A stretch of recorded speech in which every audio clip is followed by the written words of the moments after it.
নমস্কার বন্ধুরা, আমার নতুন আরেকটি ব্লগে তোমাদেরকে জানাই স্বাগত। কেমন আছো তোমরা? আশা করি তোমরা ভালো আছো। আর আজকের এই ভিডিওটা তোমরা স্কিপ না করে আশা করি দেখতে থাকবে।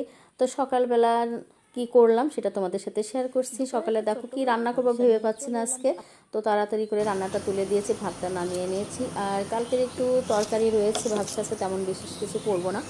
ছোটো চিংড়ি নিয়েছি কিছুটা, আলু বেগুন দিয়ে ঘন্ট করবো। আর ডাটা ছিল কয়টা ফ্রিজে, কেটে একটু চচ্চড়ি করে নিলাম। আর চিংড়ি মাছ দিয়ে আলু বেগুন ঘন্টটা কিন্তু খুবই ভালো লাগে খেতে। আর এদিকে আমি কিছু ঢ্যাঁড়সও কেটে নিয়েছি, ঢ্যাঁড়সটা ভাজি করে নিয়েছি। আসলে সকালে রান্নার সঙ্গে যে কোনো তরকারি করি না কেন, ভাজা আমার একটা করতেই হয়। আর সকালে ভাজা ছাড়া কারোরই খাবার হয় না, যে কোনো ভাজা ডিম ভাজা এটা করতেই হবে। আর আজকের আবহাওয়াটা দেখো বেশ ভালোই, গরম পড়েছে প্রচণ্ড, তবুও আজকে ঝরঝরে একটা সকাল আছে, কোনো বৃষ্টি নেই।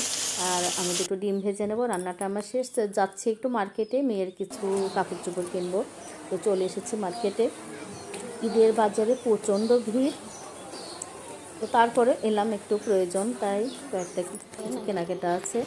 তো কাপড়ের প্রথমে আমরা ছিট কাপড়ের দোকানে এসেছি, কিছু ছিট কাপড় পছন্দ করলাম। আর তারপরে কেনাকাটা করে চলে এলাম একটু ফলের দোকানে, কিছু ফল কিনে নিলাম। আর এদিকে গরম তো প্রচণ্ড পড়েছে, মনে হচ্ছে কখন বাড়ি যাব, খুবই অস্থিরতা লাগছে।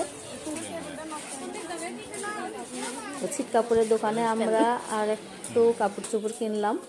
তো যাই হোক, এখান থেকে এখন বাড়ি ফিরে যাব। গরমে মোটেও ভালো লাগছে না, আর এত গরমে আসলে বাইরে আসাটা খুবই কষ্টকর। আর এখান থেকে আসলাম একটু ওষুধের দোকানে, কিছু ওষুধ নিতে হবে। ওষুধের দোকানে ওষুধটা কিনে তারপরে একদম সোজা বাড়ি চলে যাবো। তো অটোতে উঠে পড়েছি, অল্প টাইমের মধ্যে বাড়ি পৌঁছে যাব।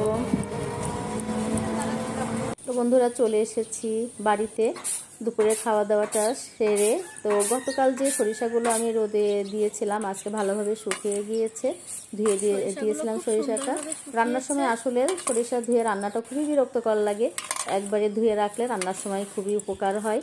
আর এদিকে ছাদে ভাবলাম কিছু গাছে জল দেবো। এদিকে মেঘমেঘও করেছে, মনে হচ্ছে বৃষ্টি চলে আসবে, তবু অল্প পরিমাণে একটু জল দিয়ে দিলাম। আর এদিকে দেখো আমার সবুজ শাকগুলো কতটা সুন্দর হয়েছে, আরও কিছু বেসন আমি ছিটিয়ে দিয়েছি। আর দেখো বৃষ্টি চলে এসেছে, অল্প পরিমাণে বৃষ্টি